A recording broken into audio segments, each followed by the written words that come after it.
Welcome to the show with the slappiest introduction music. I am Andrew Pasquini, Jason Aponte, to my right or my left, whichever one you want it to be. And we got some breaking news. Jason Aponte and I are on the roster tomorrow night. They decided with my size, I'm running at tight end. Jason, I don't know what position you're going to be playing. Wide receiver, but I feel something in my ankle. So nice hat, Andrew. We gonna talk about? We starting the hat off already? So I got a lot of anger towards me on Monday. Okay, about my hat, and I'm gonna put my headphones like this. Get your screenshots ready because you're gonna get some opportunities. You're gonna get some opportunities to see me without a hat. Are you ready for? I don't think they're ready, Jason. You saw it. I saw it. You saw it. So I just want to show something here, guys. I am a 49er fan. I am a San Francisco Giants fan. I am a who's my other favorite team? The Golden State Warriors fan. But I'm gonna blow some people's mind here. You ready for this? Check this out. So I'm gonna take this hat off. Hey, look, it's that Bills hat we don't like, right? We're gonna get rid of that. Okay, we got this 49ers hat, right? Boom, get rid of that. Hey, I'm a Florida State fan. Boom, get rid of that. I like the Rays logo. Get rid of that. I can't even name a guy on the Phoenix Coyotes. I got a Coyotes hat. Boom, get rid of that. 2016 WNBA. God, 2017 NBA. This hat's beat up. Love this hat. Boom, get rid of that. Hey, look at that. I have a red Niner hat too. Boom, get rid of that. I got a Giants hat. Okay, and just to throw everybody off, I don't wear fitteds anymore, but give me those Buccaneers creamsicles, baby.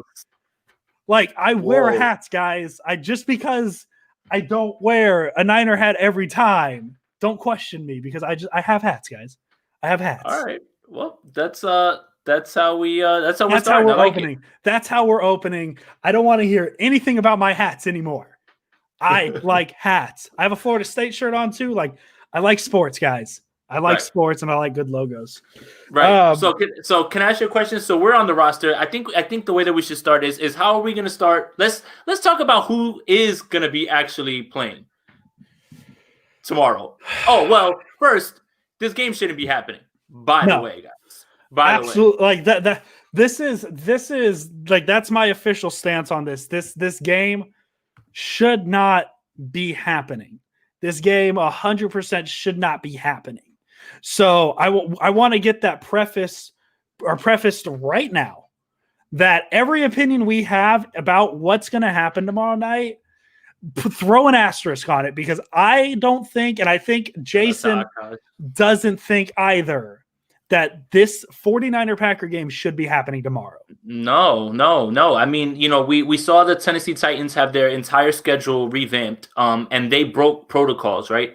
The 49ers, as far as we know, and the Packers, as far as we know, never broke protocols. This was just something that we, expected to happen along the way. So why should they be punished? The entire running back room, basically, save for Aaron Jones, who was injured this week, is pretty much in quarantine at this point. And the 49ers receiver room is pretty much in the same thing. Now you have to throw in Trent Williams into that as well. And it just feels like, why, since you've been making all these concessions for other teams, the Patriots, the Titans, why can't you make this concession for Monday to play a game at 5:00 Eastern time, the way that you were doing, in the last few weeks? It really just doesn't make sense at this point. Nationally broadcast television football for sure games. That's what it comes down to.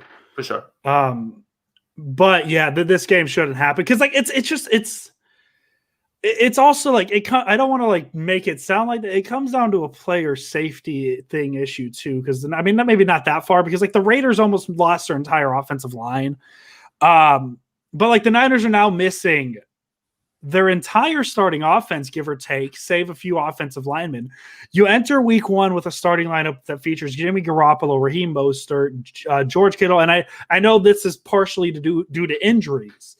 But the Niners are just missing so many players. They're hampered. They are hampered at this point. And the Packers are going to be missing 3 starters, all running backs. I just don't understand it. I don't get why this is going to be a game. And the fact that they're so quick that the Niners literally just added Trent Williams and Brandon Ayuk to the COVID list. And the NFL within 20 minutes of this says, no, the game's still happening. It just shows they're dead set to play a game on nationally televised TV, no matter how one-sided it's going to be.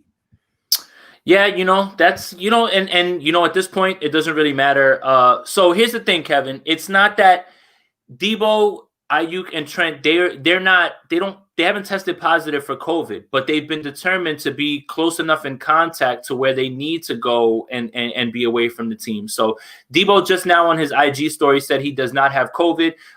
He wouldn't have been playing anyway in this game. But when they do contact tracing, it's not that these people have tested positive, is that they've been exposed to Kendrick Bourne and they've been the closest to them. And that's a determination that the doctors have made. And that was a big issue with the Raiders a couple weeks ago for the Buccaneers.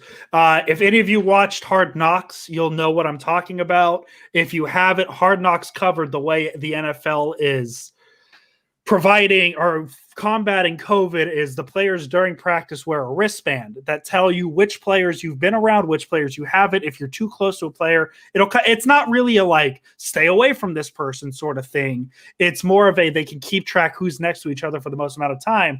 And the biggest issue the Raiders had was Trent Brown, who tested positive for COVID, wasn't wearing his. He pretty much said he wasn't going to wear them, which is why they had to quarantine the entire offensive line. They weren't sure.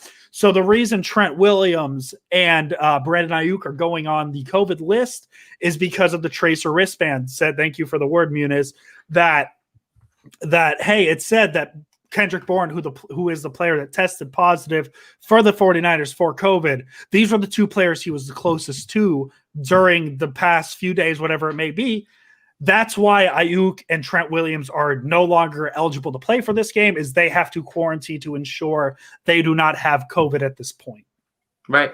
I mean, and that's just, it is what it is, right, at this point, right? No point in complaining. The NFL is not going to listen to us. We can tag them on Twitter all we want. They're not going to listen. So this is what's going to happen. So there is going to be a game tomorrow. There is.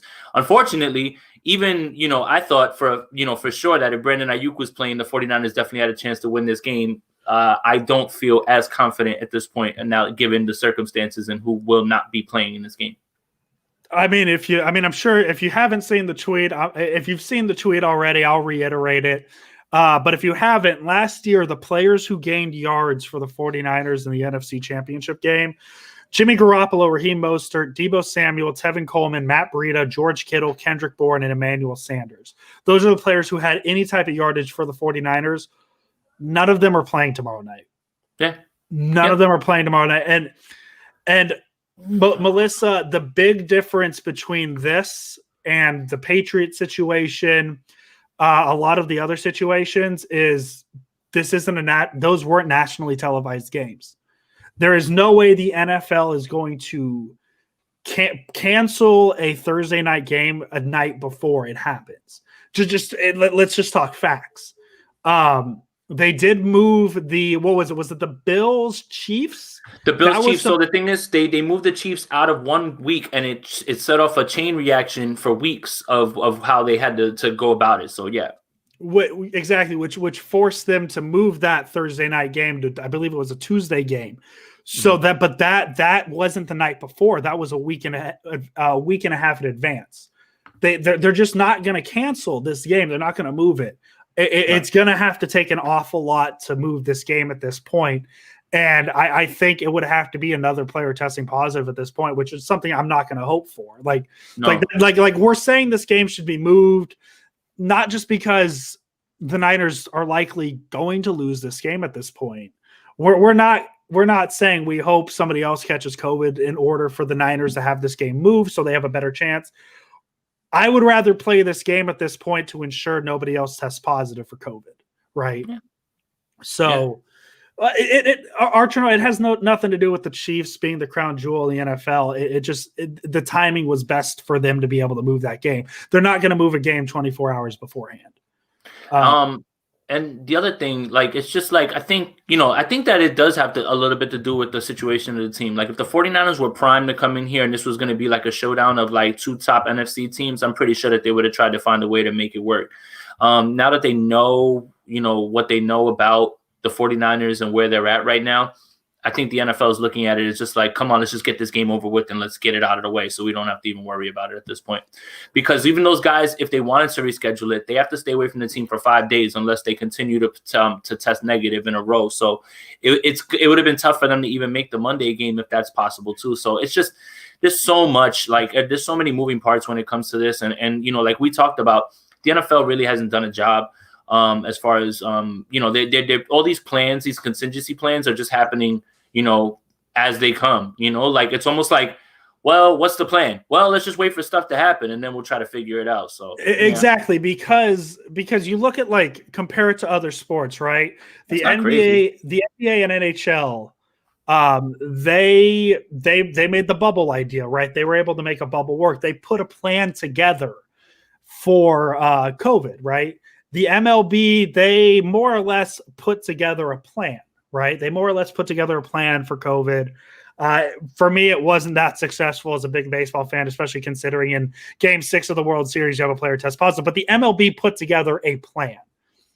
The NFL's plan was, we don't have to make a decision on this. By the time we make a decision, let's hope coronavirus disappears. You get to August, they don't have a plan. And now, and this is why the NFL is having these issues, is because they didn't really put together any plan. They didn't put together a contingency plan. So yes, this is on the NFL as much as anybody. I don't think they're going to be able to move this game. And so, Jason, let's talk about this 49er Packer game as it's going to be. Right now, the starting lineup for the San Francisco 49ers on the offensive side of the ball. Do it. You're going to have Nick Mullens at quarterback. Cool. Kyle Juszczyk at fullback. Mm-hmm. JaMychal Hasty's probably your running back, unless you want to say it's Jerick McKinnon. Those are the two running backs you're going to have on the San Francisco 49ers. Mm-hmm. The receivers, you're probably looking at Richie James, which, hey, he's going to get some snaps. That's a good thing. Yes. Trent Taylor is going to be a starter. And then you go down the depth. You got River Craycraft, which I believe Craycraft, and Kevin White. Those are probably going to be your four receivers. The tight end room is a little skeptical right now, because the tight end room right now is Ross Dwelly. I don't know of any other tight end I'm aware of. If I'm missing somebody, I apologize. Jordan Reed has a chance to play, but Jordan Reed has a chance to play. They have until 1:00 tomorrow to activate him, I believe. John, I want to answer your question. You're not going to like my answer. I was very pro just not playing the season. I'm just going to throw that out there. I get a lot of my friends who give me crap. I was very pro just dealing with this. Charlie Warner is another tight end they can use. The starting offensive line. So yeah, that's my opinion on it. I was a big just scrap the season. I know that's not realistic either. But I said that for baseball. I said that for basketball. I said it for hockey. Just scrap the season. And fortunately, hockey and basketball figured out a solution that got them 0 tests. The NFL was never going to do a bubble. Let's be realistic. Starting offensive line, left to right, it's probably going to be Justin Skull. Yep. It's going to be Lincoln. I mean, the other than Skull, the offensive line is going to be the same. Grosso at center. Yeah. Tomlinson at left guard. I'm drawing a blank on the right guard right now, and I don't know why. Brunskill. Brunskill, right guard, and then right tackle is going to be Mike McGlinchey. There's your starting offensive for the 49ers. Yay. No, Niner Raccoon, it's not school season. It's get on the school bus. Let's go. Come on, let's say it right. Vince, appreciate you, bro. Thanks for tuning in. That's Jersey right there. So let's break this game down as we can, right? I guess that's the answer, right? Yeah. Tomorrow is going to have to be Kyle Shanahan's best head coaching job, period, to win this football game. This is going to be impressive if the 49ers are able to pull this off. Let's just say that. Impressive. It's hard, man. Honestly, at this point, really, like we're down. Like River Craycraft right now and Kevin White are not on the roster at this point. Not yet. Like, they still have to be called up. Oh my goodness, man. I don't know, man. I really am I'm trying to be very positive down the middle here Yeah. with this. But man, we've seen Trent Taylor not be able to get open. He's not going to be a factor. Richie James is coming off an injury. He hasn't really been getting reps. Craycraft we've never seen. Kevin White we've never seen. That's going to be your pass catchers. The only way that I suspect that this offense is going to be able to move the ball down the field is if they strategically move Juice around and line him up outside, and they use Ross Dwelly a lot more, and hopefully Jordan Reed can even contribute 10 to 15 to 20 snaps, 25 snaps, whatever it is, because we don't suspect that he'll be there fully. So I'm just having a tough time understanding where the offense is going to come from. Yes, run the ball, hasty, run it all day, but no Kittle run blocking. And we know the difference of when he's on the field and when he's not, even if it is the Packers. So the 49ers are going to come out here and pound the rock 40, 45 times, no matter who it is, but, out there. So I just don't know. I'm going to talk through it and see where I come up with, see what I come up with. Hey, man, listen, on Monday, we started at, hey, man, the season's not looking good. And we slowly talked ourselves into a playoff spot. So let's see what we can talk ourselves into today. Right. Juszczyk's going to get some carries. Yeah. He's going to get some carries, and not out of the fullback spot, I don't think. Well, he has to definitely be split out wide, and he has to be a tight end. Like, even if Jordan Reed can go, you have to utilize Juice in that way. Like, you have to. Now, I understand you want to keep him in for blocking because he may need – especially in the run game, you need him for blocking. But I think that in passing situations, I think he's got to be because trust at this point. I think you froze on me. There we go. Hey, you're back. Did I? You froze at the very end there. Oh no, yes. I don't know. Like, I don't know who it's gonna be. Like, it has to be Juice being split out wide and him getting 4 or 5 targets at least. Who are gonna get these targets? Richie. Yeah. Richie. Good. Richie, look good. At least all right. 100% chance Richie James has 100 yards tomorrow. No, I'm joking.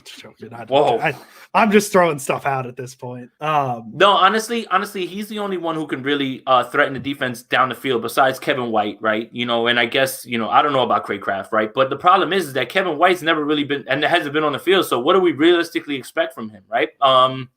It's tough. I really can't make a determination on how guys are going to be used when I haven't even seen them in preseason. Like, I have no idea. Like, I just want to throw the playbook out and say we're going to have a play where Nick Mullens and TJ Beathard are on the field at the same time. Because why not? Let's see if we can duct tape a play together. Let's see what we can do. Melissa, if Richie James is hurt, then that it just makes it even worse. But the way I read it, one of the beat writers tweeted that the starting receivers tomorrow should be Taylor and Richie James. Let's see if I could find who said it. Somebody said he's trending. He's trending in the right direction. But that doesn't mean that we won't wake up, about an hour and a half before and say, he's not playing. So, this. I don't know, man. Like, I don't want this to be like, oh my God, things the sky's falling. But it's not necessarily that. It's just even too in terms of I'm gonna break the fourth wall and talk about our show planning here. When 10 minutes before the show where we're like, yeah, Brandon Ayuk's going to have to carry this offense. And now all of a sudden we're being told there's no Brandon Ayuk. Like, what are we supposed to say? You know what I mean? And obviously it's more of a coincidence that the timing was like that. But we plan these shows out where we're like, hey, we're going to talk about these guys. And now all of a sudden, you're taking away Brandon Ayuk. So just, this is just me being more flustered than anything else. Is say how much more can we take? What are we supposed to talk about? We could talk about another thing that's going on that I'm sure nobody wants to hear us talk about. We're not going to bring that up, obviously, but there's a few things going on. We could talk about other things outside of the game. There was a lot that happened today in 49er world. Dante Pettis, New York Giant. Right, Dante Pettis is crashing at my house in Jersey until he figures out what he's going to be doing in New York. So, I just told him he can't bring his cats. He wasn't all the way on board, but he's like, dude, I got to stay somewhere. And I was like, yeah, you don't want to stay at a hotel, so he can sleep on my couch.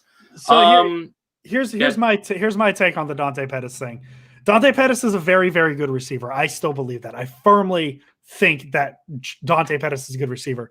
If he succeeds in New York, this isn't a thing where you can really complain about Shanahan not keeping him because it just wasn't working.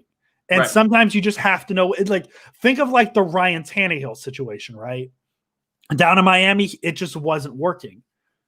Like it just wasn't. Now he goes to Tennessee, he gets a new head coach, new everything, and now he's succeeding. Think of it like that. Like, hey, it just wasn't working in Miami. It doesn't take anything away from Dante Pettis. It doesn't take anything away from the 49ers. It just wasn't working. Right. Well, that's Gase too, right? So it wasn't just Tannehill, right? We saw Devontae Parker all of a sudden become the receiver that they thought he would be in the first round. We saw Kenyon Drake be great. Damian Williams even was buried on the depth chart. Goes to Kansas City. It was the common denominator there was Gase.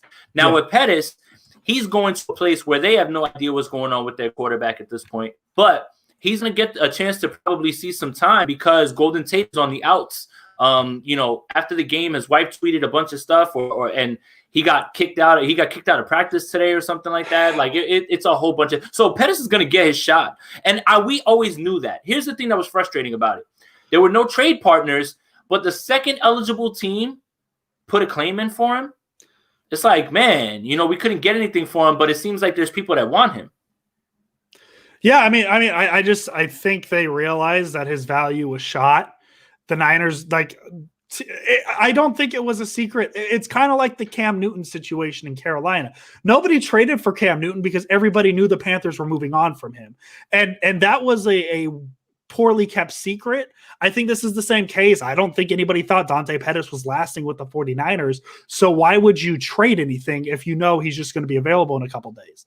I mean, the most talked about thing on Twitter after Pettis fumbled the ball is that's the last snap we're seeing Dante Pettis with the 49ers. Everybody knew it.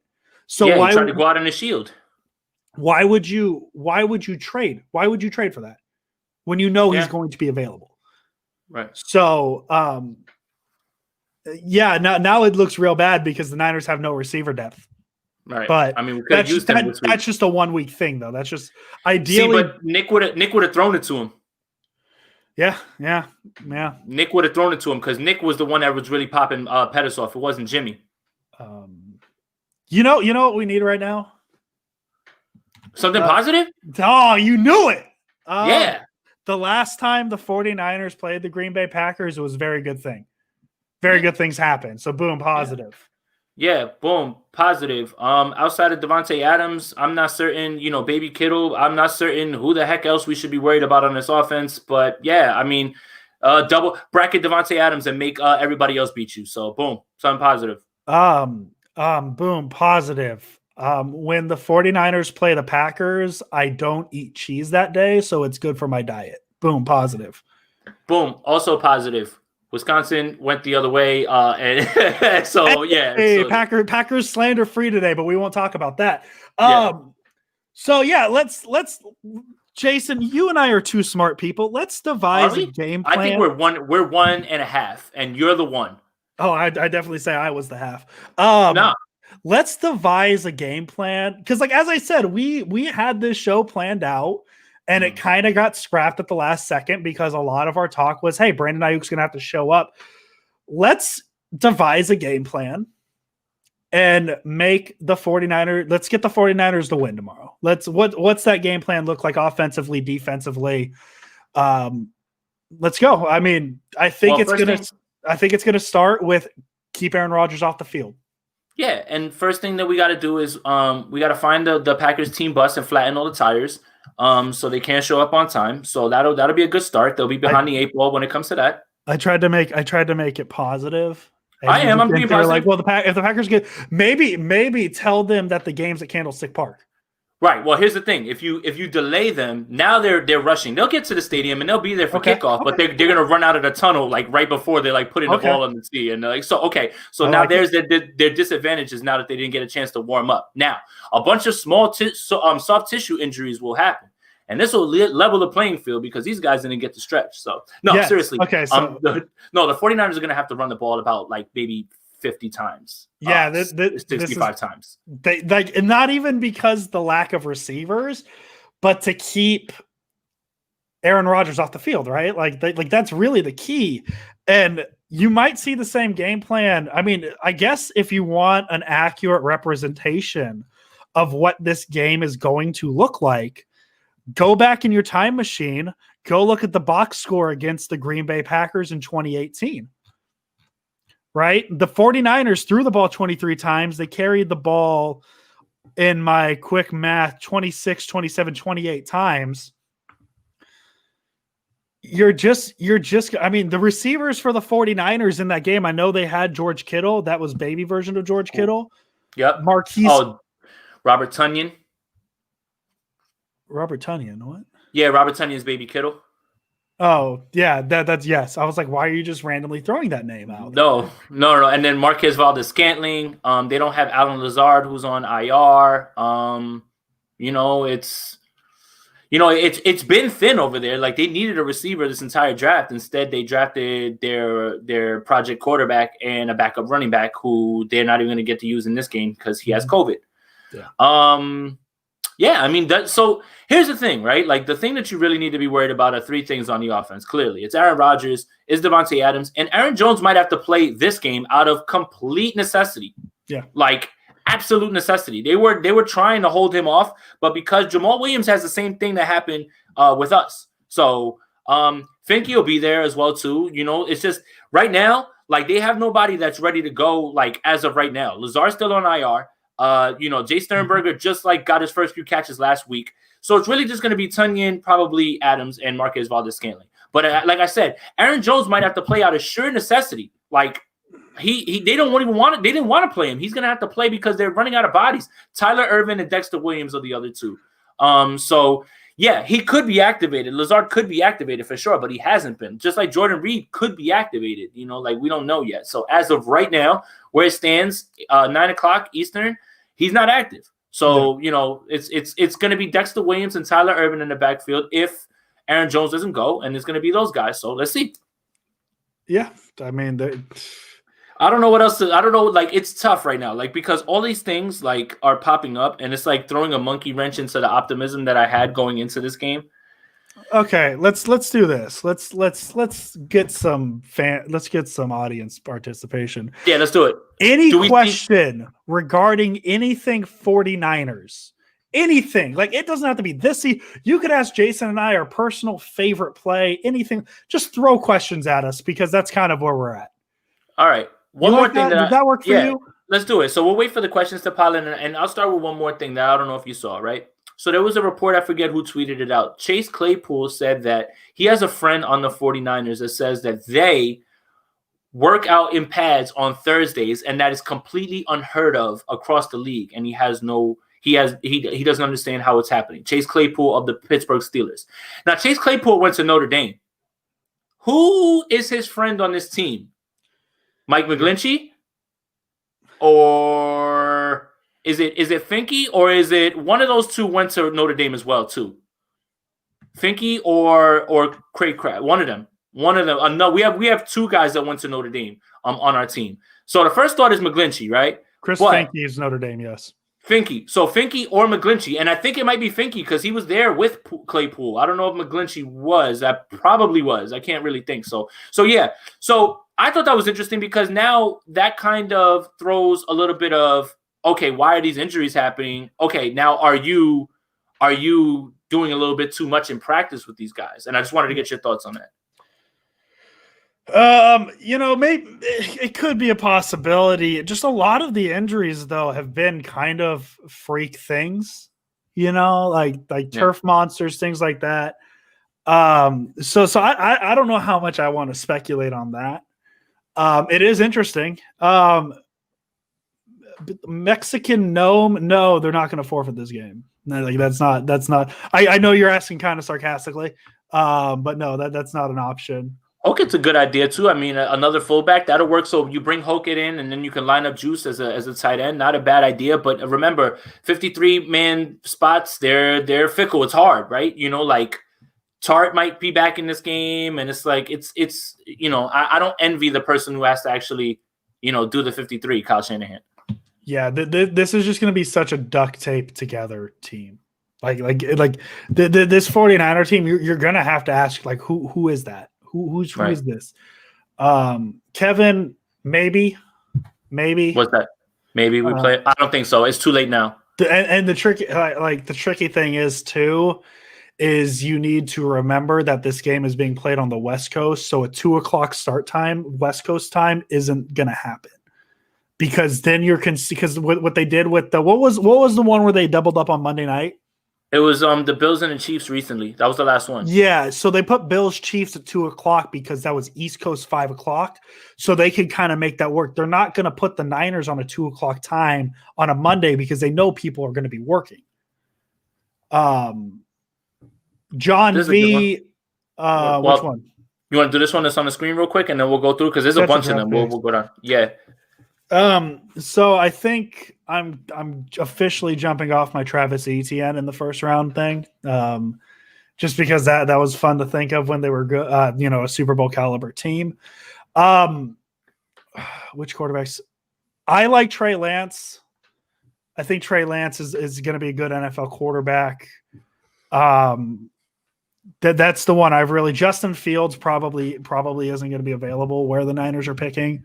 At the same time, obviously Trevor Lawrence isn't going to be there unless they pull some real hocus pocus and get the first pick in the draft or via trade, because I think the Jets aren't winning a football game. Let's just be honest. No, they aren't. So that's where that is. But Zach Wilson's probably the guy. I've been talking to Javi way too much lately. Zach Wilson's probably. He's the guy that's got me on him too, man. Yeah, like Zach Wilson has the talent. I go back and forth in terms of the future quarterback. Some days I think they're going to address it in the draft. Other days I think they're going to address it in free agency or via trade. And there's names that I like to pretend are going to be available that might not be available. There's one that I've said on this show before that makes sense. He's a quarterback that the 49ers are going to play tomorrow. And that's just me speculating, because then that's a name that I feel like since Jordan Love was drafted to the Packers could be available this week. Or excuse me, not this week, could be available this offseason. He might not be available this offseason. We'll see. The name I'm really afraid of is Kirk Cousins if the Vikings do make him available, because we do know Kyle Shanahan really likes Kirk Cousins. A name that I think people are sleeping on a little bit if the market doesn't develop as well could be Jimmy Garoppolo. So I think the Niners have options. It's kind of nice they do. But if you're asking me in terms of draft, I'm going to say Trey Lance or Zach Wilson. Yep. Zach Wilson is the guy that I'm on too, just because I did get to watch Trey Lance's All-22 though for a little bit. I had somebody actually let me hop on a Zoom call with them and look through it, man, and he's got it too. But it all depends on where the 49ers are going to be drafting at this point. And I think that what they were doing with loading up on picks is trying to make sure that they can, if they need to, move up to get their guy. And I mean, honestly, this is a question that will be asked every week going forward, especially considering, what we think is going to wind up happening with the season. So, I mean, the answer is going to be fluid, right? Today it'll be Zach Wilson. Tomorrow it'll be, next week it'll be Trey Lance. We just keep asking the question and we'll see, and it all depends on the indications that we get from the front office on what they want to do. I have maybe a hot one. Go ahead. That I don't think's realistic, but in theory, it makes sense. Don't re-sign Trent. This is just me in my head. Don't re-sign Trent Williams. Try and trade up and get Penei Sewell out of Oregon. Gets you a little younger at left tackle. Makes the contract a little more manageable. It opens it up for a quarterback. Mm-hmm. I don't know, man. I'm just spitballing at this point. Right. All right. What do you think about this? Man, we got a bunch of questions, so we got to run through them a little bit faster. We got it. So, look, it's not that I don't think that they can. It's just what's likely, right? It's not the disbelief that they can't. It's the realm of possibilities. Is it likely or is it possible? Yes, it's possible that this group with a great game plan and things break their way can win this game. But how likely do you believe that is? And I don't think it's as likely as all that. Yeah, I mean, if you want to believe in the theory of any given Sunday, it's I guess in this case, any given Thursday. Yeah. It's just highly unlikely because, I mean, we're talking about guys who haven't had snaps this season are going to have to play tomorrow. Yeah. So, like, it's just real tough to sit here and convince that, hey, the 49ers can win this game. I mean, they hypothetically can. Yeah. It's going to take a lot. It's just you're talking about, because, like, let's see here. Two of those names on that list don't have any snaps, right? Right. And we don't know what they are right now at this point. Trent Taylor has minimal snaps. Richie James has minimal snaps. I guess the best way to describe it is this game might be like a third game preseason for the 49ers. You're just going to rotate guys and see what sticks. Right. So Vince, what's your guys' take on Darnold? That's been floated out there as well too. I don't know if I've said it on here, but I'll repeat it again because this is the take that I continuously have about Sam Darnold. I see something. I don't know if it's just Gase that's really holding him back. There's a really real world where Sam Darnold isn't good, and it's right there in front of you. Mm-hmm. But also, I can't properly evaluate anyone who's stuck with Adam Gase. Not one person. Nobody. So but there is a concern that whatever it is that he learned from Gase, he's going to bring over here if he is brought over here. Like there is a world where he's been ruined, and I'm afraid of that too. So what I'll say, short answer, I don't know about Darnold. I really don't, man. But I understand people being curious about him because of what he could be. If the price is right, why not? It's not like they'd have to take on a massive contract. He's still on his rookie deal. That's probably very cuttable if it doesn't work out. Why not? Sam Darnold. Right. I think Sam Darnold's better than what he's shown. Right. Do you believe that we see the crazy walk? I don't know. So give me a Wildcat with Beathard and Mullens. So Matt just tweeted it out, and obviously people are going to take it the wrong way because it's Twitter, but Matt just tweeted out. So see, this is why they ran that Wildcat in Seattle for this week. Kyle's playing 4D chess with you guys. Of course, people are going to get upset at that or whatever, but I get exactly what he was trying to do, and I think that's funny. But I don't think we'll see it again, only because it was just a horrendous result. So here's something that's not have anything to do with what's been going on. So Melissa says, pick at the stick is one of my favorite defensive plays to end Candlestick. Also love Justin Smith and Ahmad Brooks sacking Drew Brees, especially the clothesline. What's some of your favorite picks or sacks? I'll let you go first, Andrew. Favorite. I mean, I'm gonna go a little. I'm not gonna answer directly. One of my favorite defensive plays is Justin Smith in Philadelphia, and it's not a sack or a pick. It's a forced fumble. Actually, fumble. Yeah, that's when the 49ers that's when the 49ers realized they were real that year. They didn't know. And what's funny is that was the dream team Eagles team that going into it, because it was a week 4 game. That they're not quite melding together because I think Philly was 1-2, 2-1. They weren't as good as people thought, but they're okay, they're just not meshing yet. Niners going to Philadelphia win because of that play. And it really carried the momentum of that season, but it ends up in hindsight, you look at it, Philadelphia wasn't very good that year. No. And so that play really stands out to me. If you want a specific interception, I'm going to get a lot of hate for this. Tarvaris Moore in the Super Bowl last year. Yeah, no, that was a good one. That's the one I started feeling it. I was like, oh my God, here it is. That was the one where you got to sit there and be like, wow, they're going to win this game.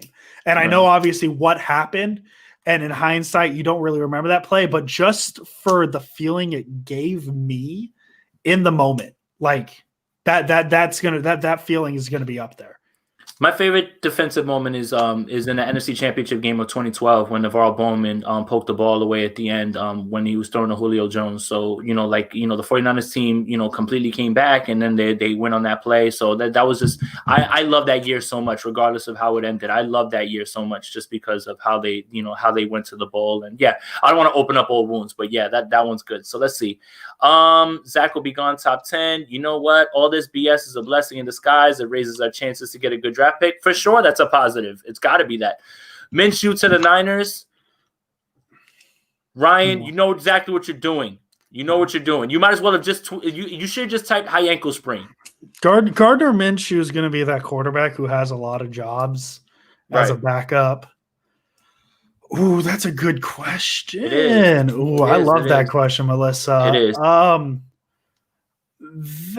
They're Listen, this is a Super Bowl team. This is a Super Bowl caliber team. When 100% healthy, and Melissa, you got to ask yourself, if you swap Jimmy Garoppolo with Josh Rosen or Dwayne Haskins with a 100% healthy team, does it make them better give them a better chance to win a Super Bowl? I would say no. No. But if you replace Garoppolo with a guy like Stafford or Aaron Rodgers, does it make them a better chance to win a Super Bowl? I would say Stafford is a push a little bit. Rodgers puts us right over. Rodgers puts the Niners over the top. Stafford, I would say it's more of a push than people think it is. And that's not taking away anything from Stafford. I just think Stafford's best talent is the deep ball, and I just don't know. Like, I understand Shanahan can run deep routes and all that. I just don't like risking a game or a team on it. I mean, that's a good question. Can they go Shanahan at receiver and then Harbaugh at quarterback? Or Chris Sims at quarterback? Let's bring the Texans back. That chemistry, I like it. Okay. So I would say personally for this team, Rodgers or Stafford would be the better answer just because of how close they are to a Super Bowl. Right. Being able to do a Super Bowl team. I think that's really the important part, what you said right there, Andrew. It depends on how this team looks at themselves next year, right? Are they saying, hey, we're literally going to have everybody back and we're just going to be replacing with a quarterback, which will bring us right back to the Super Bowl? Or are we going to try to really groom a guy that we're going to have for years? That's really up to the front office, and it's going to be very interesting to see how they figure that out, right? And I mean, oh, sorry, go ahead. Yeah, no, if Aaron Rodgers makes his way over here, then it's clearly a win now situation for the next 2 years, right? But it's almost like right after those 2 years, you already have to start having another plan. So you're kind of back to square one. Now, if you win 1 or 2 of those Super Bowls, that makes that a lot easier to deal with. But remember the chances that you're taking, right? So it really depends on what they're going to do themselves and how they view this team and how they view their future going forward. Why not both? Why not both? Yeah, why not Rodgers and Rose? Like if we're just throwing stuff out and sticking with it, why not bring in, Rodgers to be the starter and Rosen to be the backup? Because I don't think, I get the Jordan Love thing, the Jordan Love situation and all that, but the Niners aren't going to be afraid to give if you put Aaron Rodgers on the 49ers right this second, George Kittle is instantly the best offensive weapon he's ever had. Deebo Samuel is up there in terms of... Whoa, wait. The best that Adams has ever had? I mean, that Rodgers has ever had? George Kittle would be the best weapon Aaron Rodgers has ever had. I don't know, man. Devontae Adams is on line 1. But yeah, I get it, I guess. I mean, I get it because Kittle does more with the run blocking and everything, but goodness gracious, Devontae Adams is a top 2 receiver in this league. Yeah, but George Kittle is the best tight end in the league and maybe arguably the best overall offensive player in the league. Won't argue that. And Deebo Samuel would be up there. I'm not saying he's better because I'm not trying to say that He would have a better core, offensive core. That's what I'm saying. And the Niners aren't afraid to try and get better offensive weapons. I mean, you look at a team that drafted a wide receiver in the 2nd round last season and then drafted a receiver in the 1st round this season. So Jermichael Finley's not even in the same. But that's what he's saying. But that's what he's saying is that, like, Rodgers was throwing to guys like Jared Cook. He made Jared Cook, right? Like Jared Cook was only good with him until he finally went to the Saints late, Yeah. So like what I'm saying is that Rodgers has had to make his weapons outside of a handful. A few of them were good. A few of them, you're like Donald Driver was very good. He didn't have Driver a lot, but Driver was already good. Greg Jennings was good. But you look at these receivers, the fact that it's Devontae Adams and then who? Like, who's a real weapon? Tonyan. That's it. It's really just him and Tonyan. So I don't think it's as much as the Jordan Love thing as it is. Why would the Packers trade up for a backup quarterback and not use it on a weapon that he could get? This is a good discussion too right here, and this is a good point, right? Because they're not just going to give up Rodgers and say, okay, this is where you want to go. You're going to have to give him picks. We have to clear cap space and things like that. So that's why it's a little bit harder about like trying to figure out who we can get this year that's young. And from what I hear in next year's draft, the one that's after this, there's not really many quarterbacks going to be in there. Someone can correct me in the chat if they disagree, but that's kind of what I've been hearing about that too. Man, I'm barely thinking about the 2021 draft. For sure. If you start listening 2022 draft picks, my brain's you're going to watch my brain explode. Tyrod Taylor. So if we move away from Garoppolo, we have to get a vet and use that first pick on the O-line. See, here's the thing. I don't disagree with the idea of retooling the O-line, but here's the problem with college. In college, they're not teaching O-line. They're not teaching them how to block, right? Because all the guys in college run. So that's why you see so many guys who are mobile coming out of college, and why you've seen O-line play dip from people who have joined the league. Like Quentin Nelson isn't the rule; he's the exception. Most of the time when these guys come out, they're not great at this level because they haven't been taught that, and there's not a focus on that in college. That's why so many mobile quarterbacks are here, because they can protect themselves with their legs. It's a good idea to try and shore up with a younger line. I'm just not certain that it's out there. Look at Andrew Thomas, drafted too high by the Giants, struggling. Mike McGlinchey a few years ago, struggling. Like I said, Quentin Nelson is the exception, not the rule when it comes to these first round linemen, honestly. And with all that being said, I am really high on Penei Sewell out of Oregon this year. If you watch his literally just type in Penei Sewell versus Auburn, the first play. That play stuck with me, and I could see that working in the Niner system, but that's nice. Just me. No, not that there's no guys that can do it. No. It's Tristan Wirfs is doing good, right? See, look, so Tristan Wirfs is doing good, right? But it's not always. It's not like a 100 out of 100, right? Like Tristan Wirfs is doing great.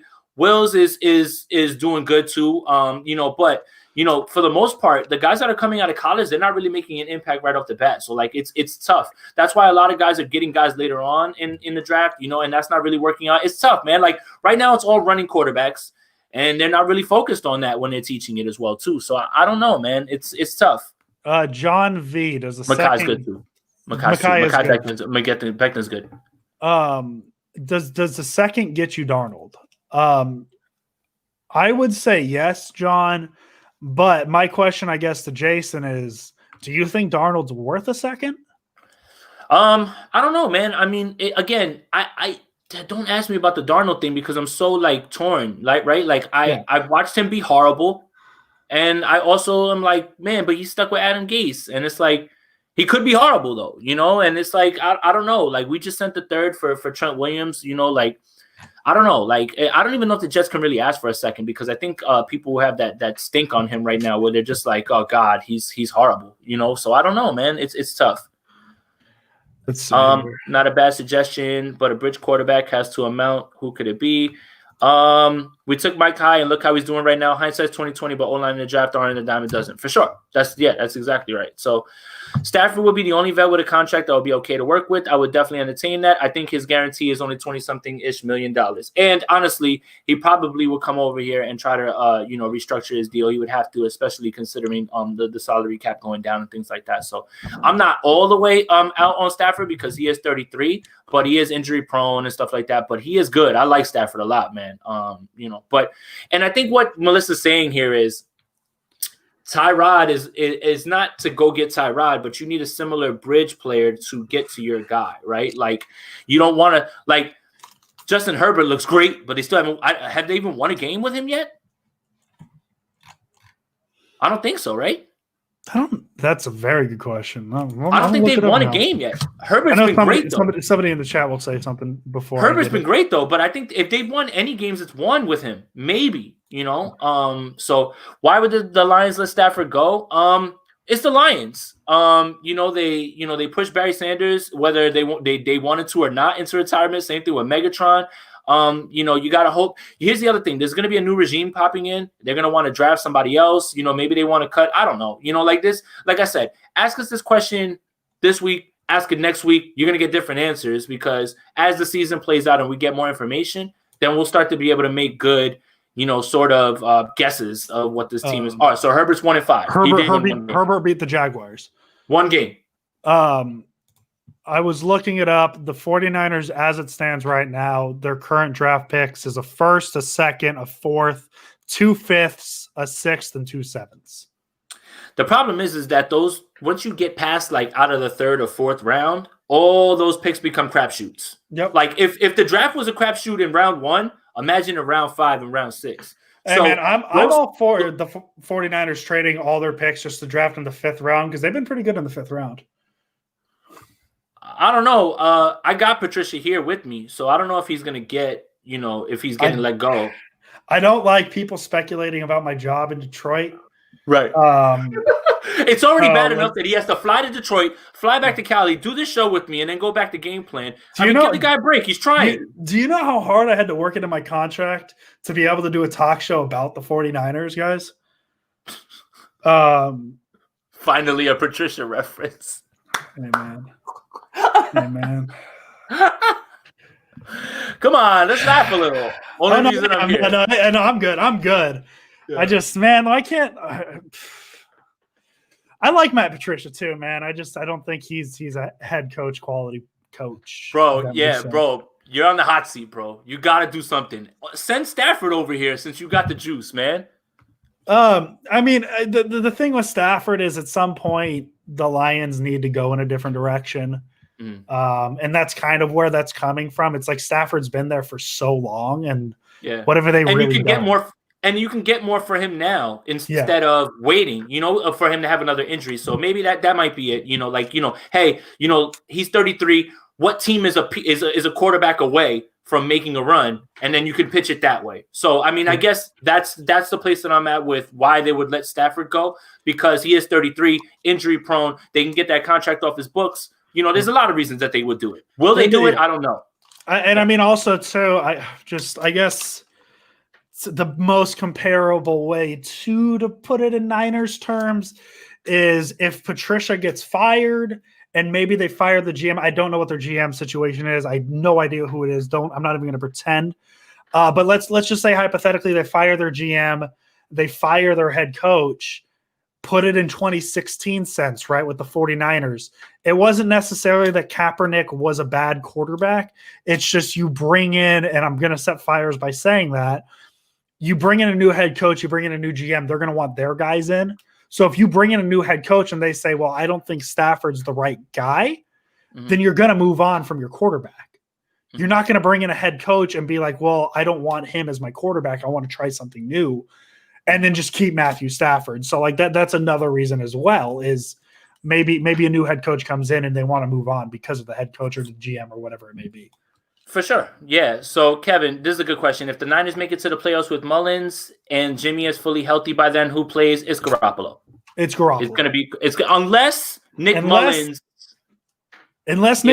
becomes Patrick Mahomes. Right. Unless Mullens is tearing it up and he's just tearing up every defense and there's no stopping him, then then you have to stick with him. But if let's just say they get there, then boom, it's got to be Jimmy. Wow. Archinoy makes a good point. I guess it depends where Detroit picks. That is a perfect example, actually, because the Chargers did the exact same thing. They moved on from Phillip Rivers because they had a quarterback they wanted at the 6th pick. Right. Same thing could happen if Justin Fields is available, or let's say, I don't know, let's say the Chargers get the 2nd pick and the Jets turn their brain off and don't draft Trevor Lawrence. Not the Chargers, the Lions. I don't know if the Lions can even get to the 2nd pick, but let's just say Trevor Lawrence somehow falls into their lap. you're not going to say no to Trevor Lawrence in the position the Lions are at. You know, so Right. that's another good point. Right. But for the question we just had, Garoppolo's the answer. Garoppolo's going to be the starter of this team. I believe so. I believe so too. Melissa, real quick, the Jets are not going to fire Adam Gase because Adam Gase is doing their bidding right now by losing every single game that he can. So why fire a guy that is doing what's good for you next year right now? And he's not going anywhere this year. They'll fire him at the end of the year. He'll be a Black Monday coach. When they go 0-16 the day after, they'll get rid of him. But he did exactly what they needed to do, which is get them in position to get Trevor Lawrence. So you don't cut a guy right now who is actually doing you good by being horrible. Mullens is a restricted free agent. So there is a world where Mullens could be a bridge quarterback for someone else for, first 5 weeks, 6 weeks, for whoever it is, depending on where the 49ers are. So that's a possibility too, that Mullens will be there for nothing, right? We already talked about Garoppolo's money. So it that kind of lines up, that's the thing about this offseason, right? The 49ers have so many options at this point, right?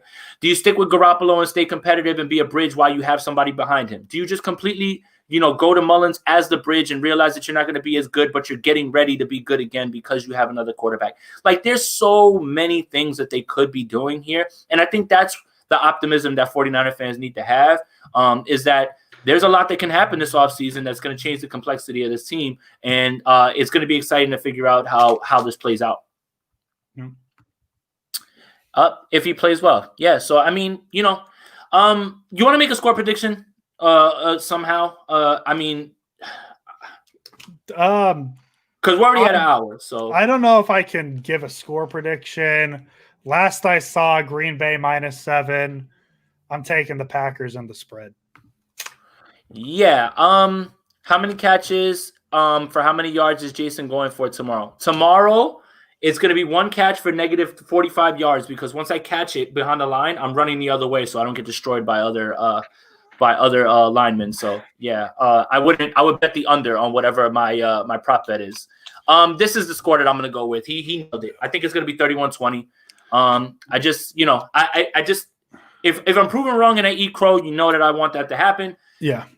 My eyes, I don't know how. It's not there for me. My mind isn't like putting it together right now. So, maybe I should, drink a little and maybe it'll come to me. If I'm being completely honest, if the spread gets moved to -14 Green Bay tomorrow, I might take that too. Oh yeah. If it's 14, there's no way they're covering that. Come on. Oh, you're going to take them to cover. I would take the 14. You would take the 14 to cover. I feel like too, because something we haven't really touched on either is Green Bay really struggled with the 49ers. Hell yeah, they would. Hell yeah, they would. But they also might let me just go all the way back to let me get the loss as well too. So you got to think about it like that. Listen, I'll make this point. They could give Jason Aponte the AFL rule where he could start 20 yards behind the line of scrimmage, and it still won't matter. And he's making like one catch if he's lucky. Kevin King would take me and flip me on my neck. It's not going to happen, guys. I like it, Melissa. Keep being positive. I like it. I hope you're right. Something we haven't really touched on yet. Yeah. Is the That's it. That's what we haven't touched on. I'll give him a call. The Raiders don't play tomorrow, so he actually might be available tomorrow. And no, my dad is a Niner fan. I'm not saying he's a Raider fan. For anybody in Santa Rosa, my dad works for KSRO. He runs the board for the Raiders because they run Raider games. So as long as the Raiders don't play tomorrow, my dad is available. Nice.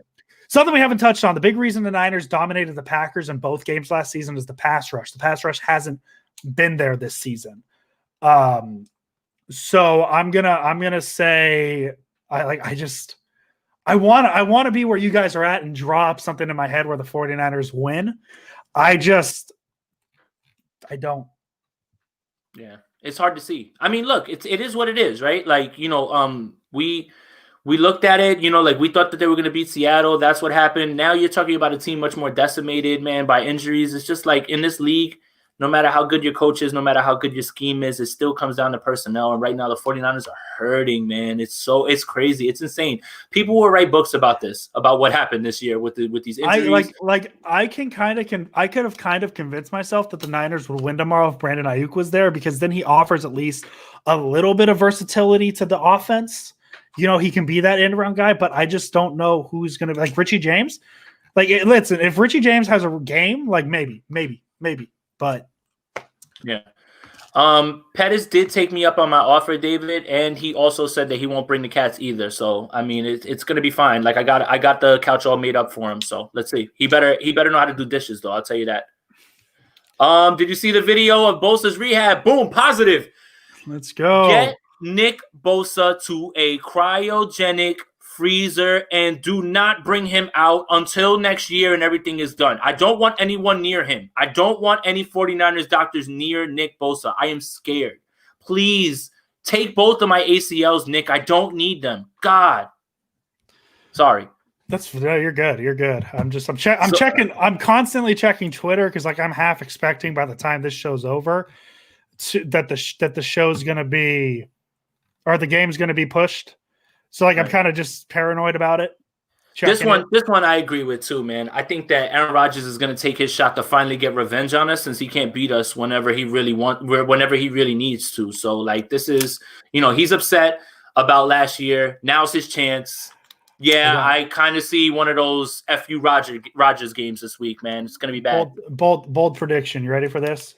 Aaron Rodgers torches the 49ers, but after the game, there's a video of John Lynch in the tunnel and Aaron Rodgers yelling, "Come get me. Come get me." Just like Earl Thomas did with Jerry Jones. Boom. I love it. That's positive for sure. Here, let's see. Hasty's gonna break out like Raheem. I mean, if Kittle was there, I would definitely be on board with that. It's possible. I'm just, I'm not as bullish on it like that. I mean, it could happen though. It really could, because the kid, this run defense is horrid, really bad. What happened after the news that D Ford was on the practice field a couple weeks ago? Guys, he's not coming back. That was just his own thing. He was pushing a sled. Yeah, it was just him probably just testing, seeing where he's at. Well, we'll see. Maybe it could be a late season thing, but like I haven't heard anything since, which doesn't give me much. Barry, you're right. They can't beat us when they're healthy. Last year. In 100% healthy, the Niners have their pass rush, and if we're assuming 100% health, that means D Ford's there as well. Yeah, and the Packers aren't going to beat the 49ers, but just unfortunately, that's just not the case. Yeah. Nick and CJ almost beat Rodgers twice, so don't count us out. Yeah, for sure. But they had the full complement of their guys. Whether that group is better than this group is up to you. Remember, Goodwin was in that game. He caught a bomb from CJ.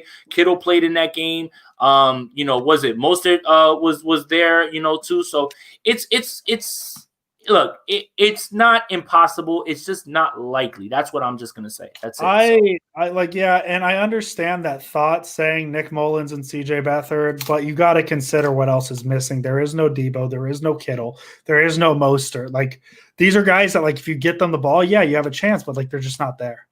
Right. Yeah. I mean, look. The thing about, and then we can end here. We'll probably take one. We'll take one more after this, and then we can go. Because it's I think we've kind of run our course right now with everything. But yeah, I'm a little bit over it too, and I'll tell you why. Not as upset as the 49ers would be for not drafting me. Well, every time we play you in a meaningful game, we smack you. You've won one more Super Bowl than we have since we've drafted you. So. Yeah, things would be different, but I'm just tired of it too. Like, dude, move on. You're already on the Packers. Stop talking about it. I don't care about it anymore. Like, it's annoying at this point. Like, it is what it is. Like, just whatever. So, let's see. Does anyone really beat this team 100% healthy? If they do, it's gonna be close. No matter what happens, I'd like to see aggressive play. I would love to see aggressive play calling. Like, here's the thing though. Like from last week. I don't know if I dispelled this rumor on here, but Nick Mullens wasn't facing prevent defense. He was facing cover 3 defense. Now, was that cover 3 defense soft? Yes, but he still was throwing in between guys. So it's not like they were just letting him catch everything in the front. So, I think that what he was doing last week was the same thing he was doing with Jimmy. Jimmy just wasn't letting it rip. I'm not going to be that person because I don't want to post the film clips on Twitter, and I don't want to be that negative person, but I could show you 4 or 5 plays and times when guys are running wide open and Garoppolo's just not looking at them because he's on his first read. So you saw that change. Like I saw Nick push the ball in between in front of a safety and behind a linebacker. He dropped the ball deep to Ayuk in between guys. So it's weird, man. It really is. I think that he was the same play calling all week, all game. It just didn't show itself until Nick started letting it rip. So, all right, here we go. Last question we'll take, and thank you, John, for tuning in and sending all the questions. Thank you to everybody for sending questions as well, too, guys. We really appreciate you guys. If somehow if we defeat the Packers, does Kyle's have a shot at Coach of the Year? Yeah, he does. But the problem is that Coach of the Year is usually reserved for people that, their team is on their way to a playoff berth or did something that they didn't really see. So it really depends on where the 49ers finish. If the 49ers make a run to the playoffs, Kyle Shanahan absolutely is up for Coach of the Year. And Robert Saleh is going to have to be in that discussion too, even if he's not the head coach. But the both of them are going to have to be in there for you. Yeah, I'm just going to throw it out there. Just looking at the standings. Coaches, I think, have better chance as of this point. Brian Flores. Yep. John Gruden. I agree. Kevin Stefanski. Yeah. Cliff Kingsbury. Mike Tomlin. Matt LaFleur. Yeah. And maybe Bruce Arians a little bit. Yeah, and if the Bills can get their act together, Sean McDermott's in there too. Yeah, so I feel like it's really, really tough for a head coach who went to the Super Bowl last year to miss the playoffs and still get Coach of the Year nods. Pete Carroll, for sure. Pete Carroll's up there. And Tomlin did do it in a trash season because he almost got them to the playoffs. So that is a good point, and they were running their third and fourth quarterback. So that's a really, really good point, actually. Thank you for that, John. So, David, I really appreciate the comment personally up near the top. This is hopefully as duct taped together of a show you get from us. As I said, we kind of had to scrap a lot of things at the last second with the news of Trent Williams and Brandon Ayuk being out and just kind of just thrown together. So we really appreciate that. Hopefully the next time we see you, the show's actually going to be a little more planned out. As I said, that's not necessarily our fault, just because of just the news that, like, literally we came on and the news was breaking that Ayuk and Trent Williams were out tomorrow. So hopefully, hopefully it's a little better next week. And who knows? Maybe next Wednesday we're talking about a 49er win. Woo! And you know what? If the 49ers win on Thursday, we might be pulling up with some post-game action out of nowhere. Just kidding. I don't know. We'll talk about that. Yeah, Friday's a no-go for me. But Thursday night, right after the game, you know what I mean? Let's talk about it. Let's talk about it. But if not, I'll be on Twitch playing MLB The Show. So come watch me do that. There you go. Drop the link. I want to do that. Any last second thoughts you have? Nope. Thank you guys. I really appreciate you guys. Like, I don't think you guys understand how much it means to Andrew and myself when you guys ask about the show on Twitter and you guys are in here. Like, it really, like, for you guys to want to hear us talk about this, like, it really means a lot. And I never want to take it for granted. I'm always eternally humbled by everybody who joins, everybody who enjoys the content, and everybody who sends questions in. You guys are rock stars. You guys, without you guys, we wouldn't be doing this. Yeah, without a doubt. You guys make this show a lot easier for us because you guys come with some really good questions, and we appreciate it. Give us both a follow on Twitter. Jason's a lot more fun to follow. You guys are gonna make me cry, man. Like, I swear, man. Great show, guys. Stay positive. Please never break up this duo. Enjoy the hell out of you show. You generate good. Like, honestly, man, all that shit really means a lot. I'm sorry, I didn't mean to curse at the end, but I just got happy. Hey, man, we really appreciate you guys, and hey, who knows? Maybe near the end of the year we'll try and get some of you physically on the show. When we do off-season content, we're gonna have to come up with whatever. So we're gonna have guys come in and out. Maybe we'll set up like a line for you guys to call. Who knows? We're expanding. We're going. Make sure I warm up before the game tomorrow for sure. I got this. I got this, man. So listen, I got a question for the chat. Yeah. Last question. Why are y'all assuming that Jason's going to be the one playing? Why am I not the one playing tomorrow? What's you going are on? playing. You are playing, but I'm playing. I'm taking wide receiver snaps. You're gonna have to probably be on the line or after the quarterback. So, what's the NFL? What's the NFL record for most pressures allowed in a game? You're about to double that because I'm going to break that. That's it. Break it. Nick Mullens is going to be running. Oh man! So look, guys, thank you guys for joining and everything as well too. I'm gonna try to throw up a breakdown for this week. It's been a little bit hectic. I've got all the plays. I'll probably start working on that now. So maybe I'll have one up in the morning for you guys to check out. But yeah, man, thank you guys for joining. And you know what? As always, you already know what it is. Let's go Niners. Let's go Niners. I don't think I could get 5 sacks because I don't think I'm strong enough to ever tackle an NFL quarterback. But I appreciate the thought. Go 49ers. Go. And hey, not even go 49ers.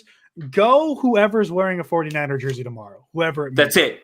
We root for the decal on the helmet, not the name on the back. Remember that. So let's listen. We made it sound. We said Niners might not win tomorrow, but we're going to be cheering for them regardless. So. Yeah, that's it. Let's go. So thank you guys for tuning in, and we'll see you guys maybe tomorrow, maybe next week. We'll let you know. Yeah, we'll talk to you guys later. Thank you for joining. Later.